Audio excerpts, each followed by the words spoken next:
Namaste and warm welcome to everyone to this 14-day yoga session. Myself Vidya, yoga teacher. It gives me great happiness to welcome you all today. Today is a very special day as we officially begin this yoga journey together. We are truly happy and honored to have a special guest with us, Dr. Padmanabhan. Sir will share a simple and clear explanation about yoga and its importance in our daily life.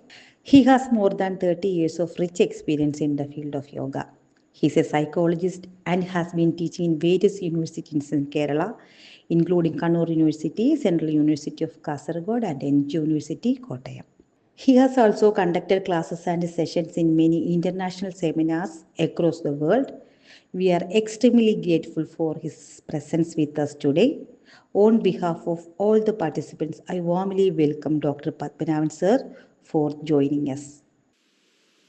So, Suprabhatam, it is a great pleasure that you are all come forward for doing yoga. You may have many purposes for doing this. Most of the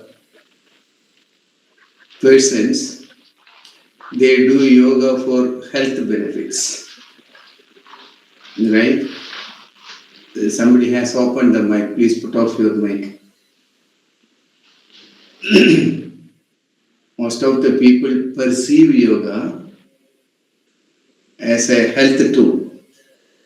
Yes, it is one of the aspects of yoga, health, because it has many physical, psychological, emotional, and spiritual values. Provided you do yoga every day. Doing yoga every day is important. Once you start practice yoga, please do not stop it. Continue it. Devote a little time, at least 30 minutes per day, and that will make you health and fit in all respects. So today my purpose is what actually yoga can give you. That is what I am going to talk to you. And Vidya P. Nair, she has been with me for the last 14-15 years, and she is an able and potential teacher, and I know that she would be able to teach yoga in the right way. So what yoga can give to you, that I would like to tell you about it.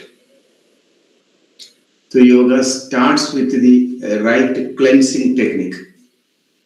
So there are many techniques that we use in yoga to cleanse the body. Cleanse means you do something inside the body, the nasal passage cleansing, the throat cleansing, the anal cleansing. So there are many methods. That is what we call Yashat Karma.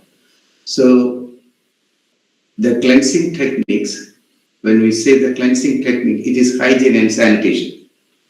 You see, yoga is very scientific. It starts with from hygiene and sanitation. And second is the food. And in yogic term, the food is called mitahara. Mitahara means balanced diet.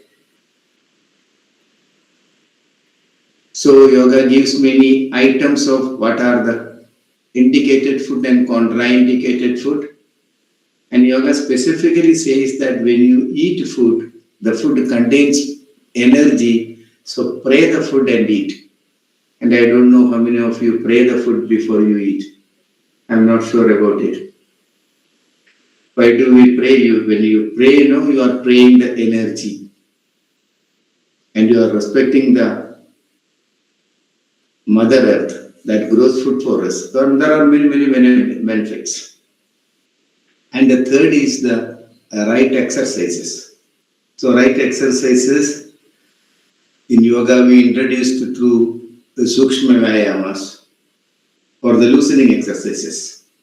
The loosening exercises facilitates you to make the joint so flexible and very light, because loosening exercises are very important before doing advanced yoga practices. What loosening exercise will do for you? It is a slight warming up activity. After that, we go for rhythmic Surya Namaskar, sun salutation.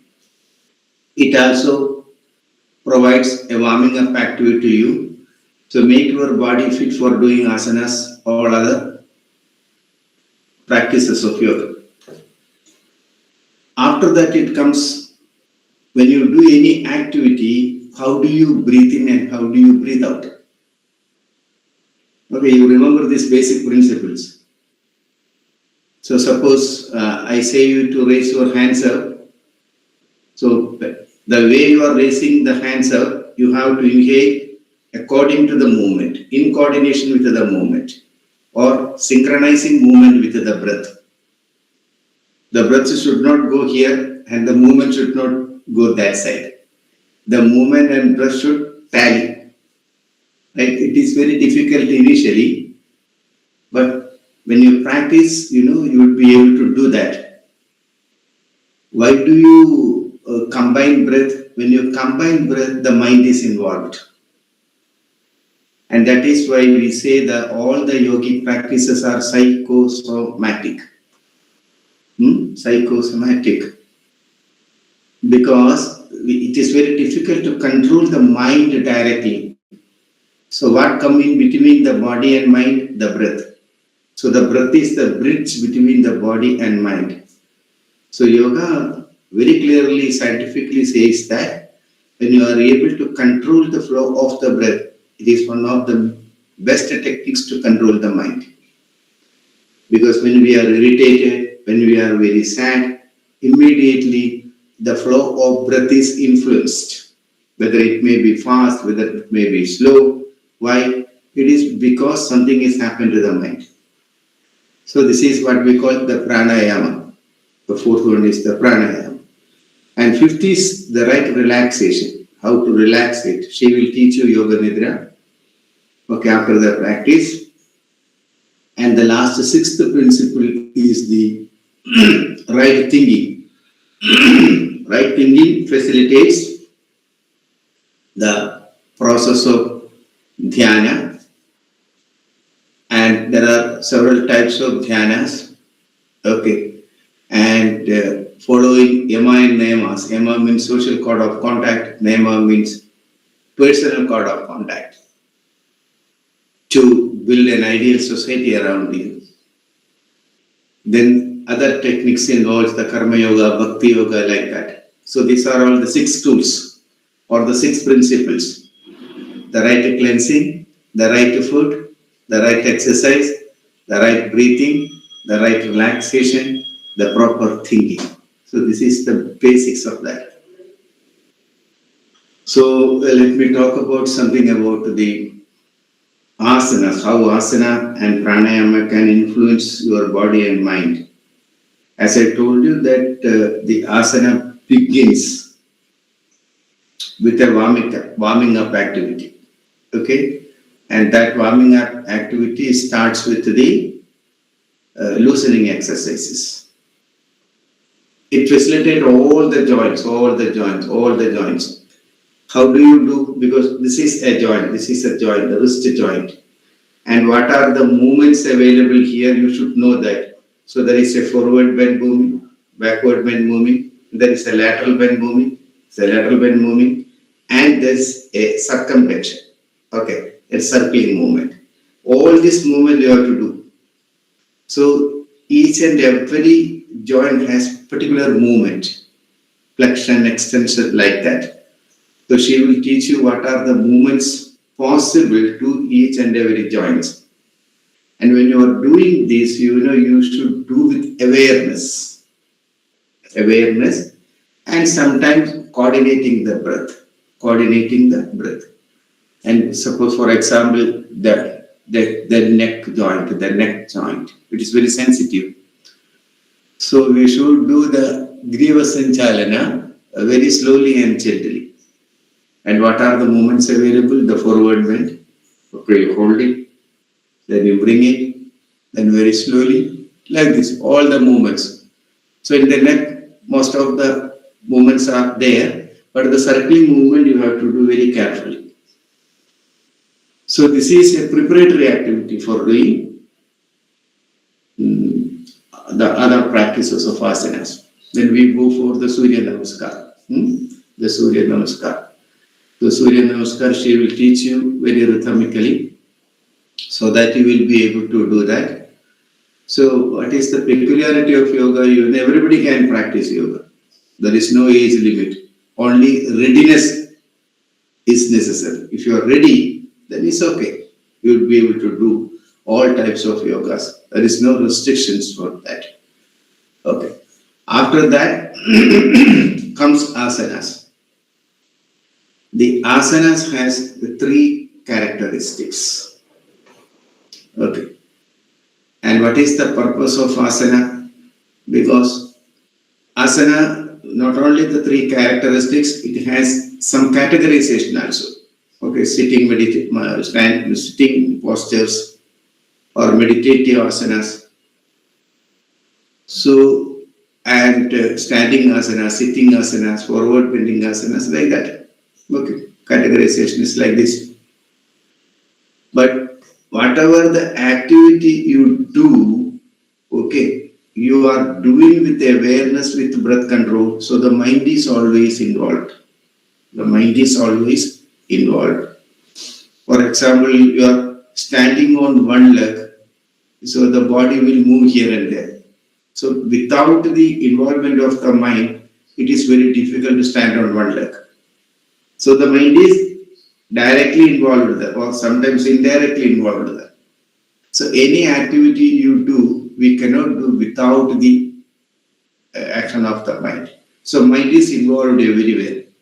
So whenever you are doing any activity, it is a mindfulness activity. It is a mindfulness activity. So you are involved, what you are doing now. This is very, very, very important. So the asanas have three characteristics. One, it improves the flexibility. And suppose you are doing an asana for flexibility training, So do not do the asanas directly. She will teach you in the right way. So suppose a flexibility asana you have selected. And how you can select asana? The asana you can do. You select those asana you can do. How you can make a program of that? Because our spine, it has 6 basic movements. What is the first basic movement? The forward bend. So select those forward bend asana that suits for you. So you are getting clear what I am talking about? Brinda Verma? It's okay. Yes. No, yes. You select those asana. It is called adaptive. Adaptive. That she will teach you. And when there is a flexion and there is a hyperextension, the backward bend, so select those asana that suits for you. Because most of the people in these programs are aged. So the program you do is called adaptive, means that suits for you. So one movement flexion, other is the backward bend, and the third is the bend, lateral bend. Okay, right and lateral bend, left. So 2 plus 2 flow. Then the fifth is the twisting, the rotation, either right or left. So these are the 6 basic movements. Besides, there are some asanas that provides you strength. Strength to the core muscles. And that is called the isometric core strength asanas. And the last one is the balancing asanas. And some asanas will provide you balance. So what are the characteristics of asana? The first one, it improves your flexibility. And second is, it provides you stability, and the third is it provides you the strength of the core muscles. Core muscles. So let us start with some examples. Your teacher will do. Okay, the Vidya. Yes, Master. Yes, Master. Okay. So, for example, suppose a flexibility asana you have selected. So, there are many asanas for flexibility. So, let us talk about Janu Sirasana. Janu Sirasana. It is a posture, and for that, what you have to do, you sit, see her, how she is doing. Sit comfortably. That this is the base position. Sit comfortably. There is no tension. Then in the Janu Sirasana, you have to bend either right or left leg. So here you bend your right leg and keep the heel towards the groin or towards your genital organ. Press there. And the other leg is little this side. Okay, this side. And don't do this asana immediately, because without a proper warming up, if you do, so you may get pain. You may get pain. So you go for a warming activity. For doing a warming activity, what you have to do? You have to keep both palms on the thighs. Okay, the palms on the thighs. Then very slowly you slide down your palms towards the angle. Yes. Then come up. One. Go back. Go back. Do 2-3 times. Do, teacher. One. Go backwards. Yes. It is something like this, and it is very pleasant for you. It won't hurt you. After that, it is clear. It's clear, Vidya. It is clear. It is clear. And after that, you go very slowly. Don't go for perfection. Perfection will harm you. Okay, suppose you are okay. Up to this, you stay there. You do asana, you do Vidya, do. Okay, suppose you are able to do this way only. Okay, hold it there. Slowly, you will be able to come forward and you will be able to touch the forehead. Okay, fine, good. Okay, good. Okay, fine. So you have to repeat the other leg also. All the asanas are bilateral. Bilateral means suppose you are doing at one side, it is repeated to the other side. So this is a beautiful and meaningful warming up. Okay, you can try. The participants, you can try. Okay, yes. And whenever you are doing, you hang your head forward. Do not keep the head like a Fevicol head. That will injure you. Hang the head. This is something like this. Hang it. Suppose it is hanging like a mango. That is very easy to remember you. Hang it. Okay. Repeat 2-3 times. And after that, you go very slowly. And where you are comfortable, you hold it. And hang the head. Here, an important point, you should not bend your knees. Okay, bend your knees. Okay, Vidya. What actually happens here, when you are doing the posterior, the back muscles, that is stretched. And the hamstring muscles, the thigh muscles are also stretched. How flexibilities are increased? Only when the muscles are stretched scientifically. Until and unless the muscles are stretched, flexibility never comes. So, all the asana facilitates you, help you how to stretch a particular muscles scientifically. Okay. And this is one thing. Okay. And the other one, it brings you or makes the core muscles. And what are the core muscles? The abdominal muscles are the important core muscle, abdominal muscles. And the gluteus muscles, gluteus means muscles means the buttocks of the muscles of the buttocks, the largest muscle. Okay. Then the hamstring muscles means the thigh muscles and the muscles in and around the spine. It is called erector spinae. And these are the muscles of the core muscles. And what does the core muscle do? Suppose I have to stand straight, it is because of the core muscle I stand. Maiko Ofaku Vidya. It is because of the core muscle I stand. When the core muscles become very weak, we are unable to walk. I hope you are getting it. The core muscles must be strengthened. And yoga, there are many arm balancing asanas, etc. She may be teaching you in the classes are to come. And there are some basic asanas for that, basic asanas, how the core muscles are involved. So let me show that you see Padottanasana, Vidya. You lie down, I'll tell you. You see her, how she is doing. Okay, how she is doing. If something is wrong with your spine, you have to practice with one leg. Okay, one leg, right and left leg separate. And if it is the spine is okay, don't worry. You can raise. This is one leg. Down. Slowly.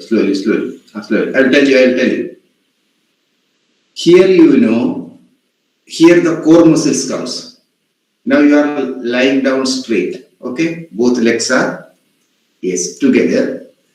And do not raise both legs suddenly. That will injure you. You have to raise both legs systematically or progressively. For example, you have to raise both legs 30 degree up. Okay, 30 degree up. Both legs. Hold it. How? It is because of the abdominal and gluteus muscles you will be able to raise it. Hold it and bring it very slowly. Bringing very slowly is very important.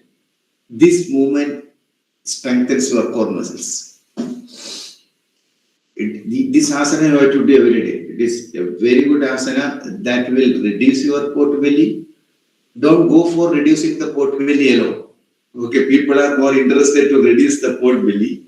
It's okay, pot belly will go away. Besides, without the help of the gluteus muscles or the muscles of the buttocks and the muscles of the abdomen, you are unable to raise both legs up. So progressively, I told you 30 degree, okay? And the next trip, you raise to 60 degree. 60 degree. You have to coordinate the breath also, but when you are doing initially, simply go for the movement. Do not breathe in. Hold it. How long you can hold it, that is up to you. You are breathing normally here. Then very slowly. This is very important. You feel something is happening when you are doing. You feel it. This is progressive high. And the third is the full, that is the 90 degree, very slowly. And the breathing pattern here, you have to breathe in, and hold it. This is the thing, hold it. It is actually 90 degree. And with the support of the wall also, she will teach you. Then what you have to do, and when you are bringing both legs back to the floor, you have to exhale very slowly. Synchronize with the movement very slowly. There is no stop. You see, the core muscles become very strong. This is the rhythm. When the legs comes, you feel And some, not only women, some persons, when they raise both legs up, they may be able to raise both legs, but they are unable to bring both legs down to the floor. And they may fall as if a jackfruit is falling from a jack tree. In jackfruit, it is deep. It comes. Why? It is because that your core muscles are not strong. So when you do this progressively every day, okay, progressive, this is very, very important. And in the therapeutic issue, suppose you have something wrong with the spine, some intervertebral disc, something like that, then you go for slow movement. One leg, one leg, one leg, one leg. Okay, one leg. And slowly you can. Okay.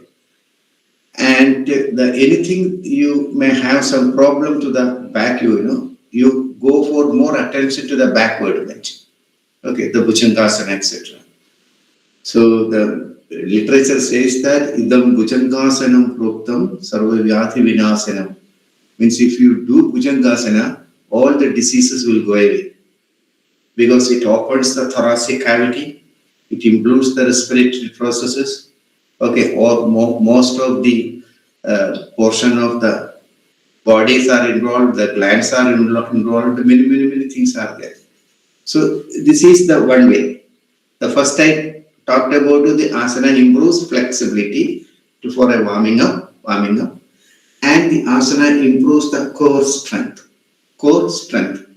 And one more best asana for core strength she will teach you, and that is Naukasana. You see Naukasana. You do Naukasana.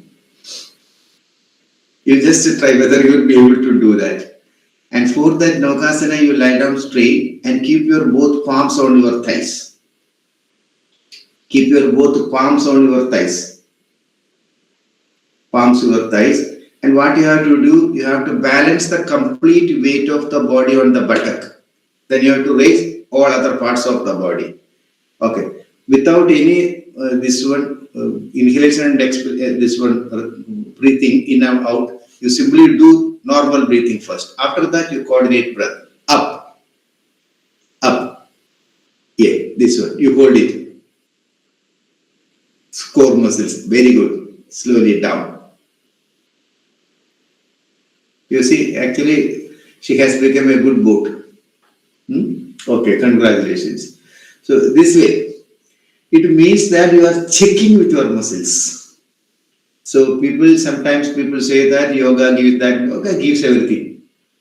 Because it is not only limited to a particular asana. Okay, particular asana.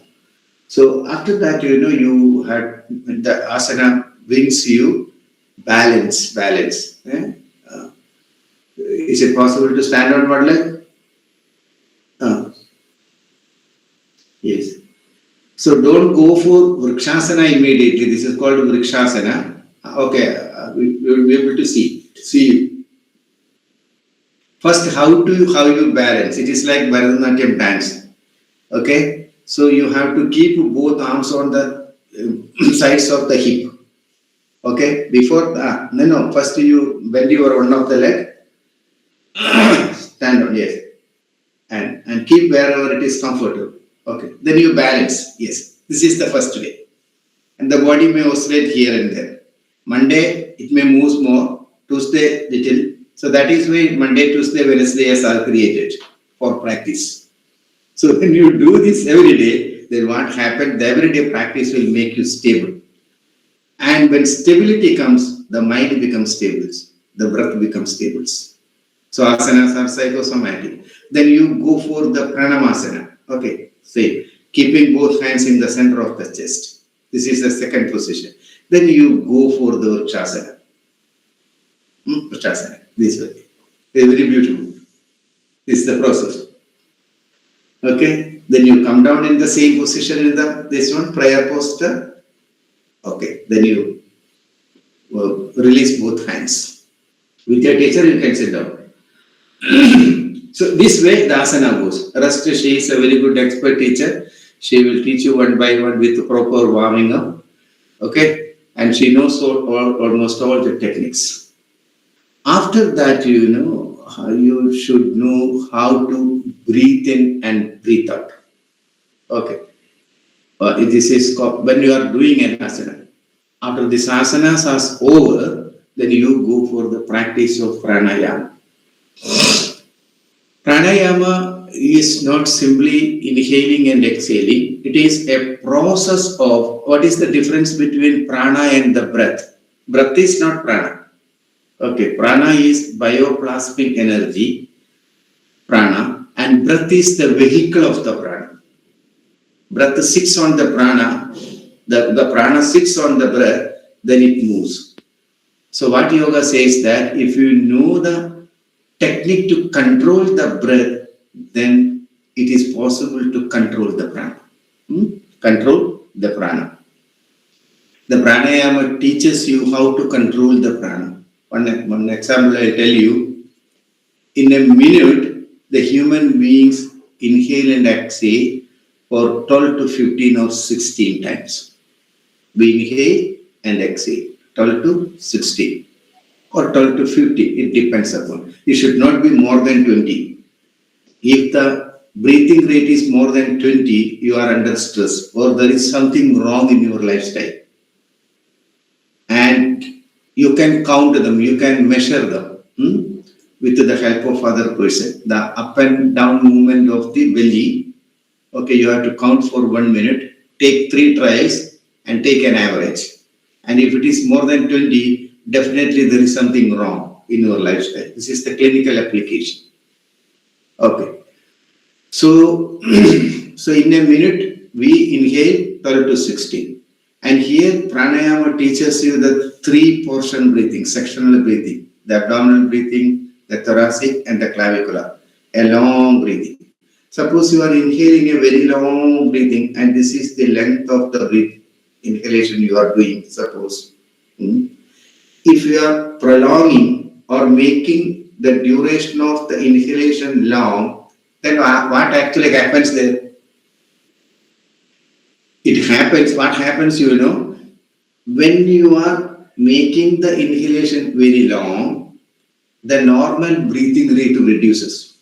How? Suppose you are not making the inhalation long, you would have been inhaled and exhaled more than 2-3 times, 2 or 3, 4 times. What my point? 2 or 3 or 4 times. Here the prolongation means making the duration of the inhalation so long, it controls the normal breathing rate. This is what we call pranayama. Is clear? It's clear? This is what we call pranayama. Means you are energizing the body, at the same time you are controlling, minimize the normal breathing rate or the breathing rate in a minute. If the breathing rate is more, then it is an indication of unhealthy body. Okay. And the breathing should not, as I told you, should not be more than 20. That is why the dogs, etc., that dies too much. Because the breathing pattern of the dog itself is very fast. And because of that very fast breathing, the dog is active at all the times. But because of that fast breathing, it dies much early. No dog in the world ever lived up to 70 years. The maximum age limit of the dog is 17 or 18 years. After that, it dies. I tell you an example. So, at the same time, the tortoise, it inhales only once at 1 minute. It lives for 500 hours, 500 years. That is what the literature says. So, what is the relevance here? It means that if you know to minimize the breathing rate per minute, how? By prolonging, by making the duration of the inhalation so long and making the exhalation so long, double to the inhalation. And this is what we call pranayama. Okay. And there is a beautiful meditation in yoga, in pranayama meditation. We all think that the breathing is involuntary. Yes, it is involuntary. At the same time, the breathing is voluntary also. You can hold the breath for some time. And this is the characteristics of the breath. Okay. other thing, most of the people think that the inhalation and exhalation is continuous, not at all. And there is a mild stop in between an exhalation and in between an inhalation. And there is a mild stop in between an exhalation and in between an inhalation. It is a mild stop. We are not inhaling. We never do that. Even the heart, it pumps and this one. And in between the pumping and relaxing, there is a relaxation. Okay, the body knows how to relax, but unfortunately, we do not know how to relax. We do not know how to relax. So here the breath, what Patanjali says that when you are inhaling and exhaling, there is a mild pause that happens naturally. So the meditation, the mild stop when you are inhaling, exhaling, where it may be in the throat, it may be in the chest, it may be in the navel area. The place depends upon the personal perception or person to person.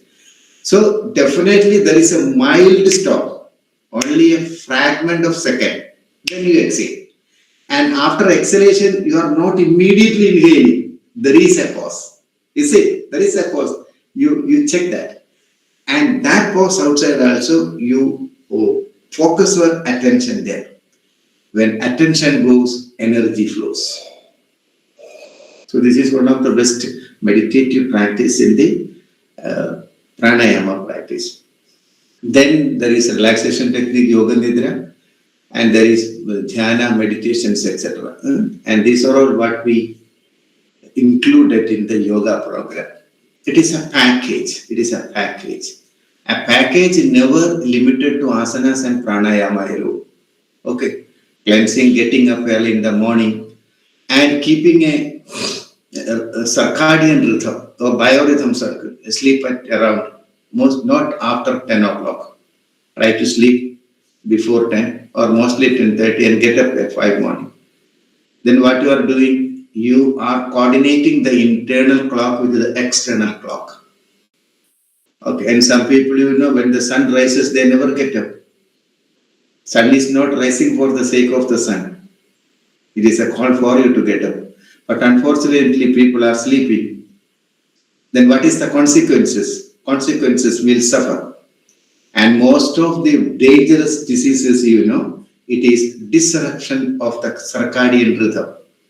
What is circadian rhythm? There is a clock outside.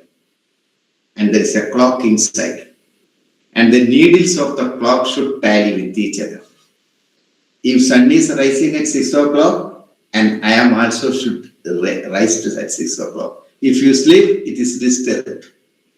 And it is proved by yoga. And that is the yogic lifestyle is one of the best practice that will keep you to live in rhythm, in tune with the biorhythm or the circadian rhythm. So these are all something about yoga. It's okay, fine. Let us conclude the class. Okay. Om sarve bhavantu sukhinah, sarve santu niramaya, sarve bhadrani pashyantu, ma kaschit dukkha bhag bhavet. Om shanti, shanti, shanti. Okay, thank you.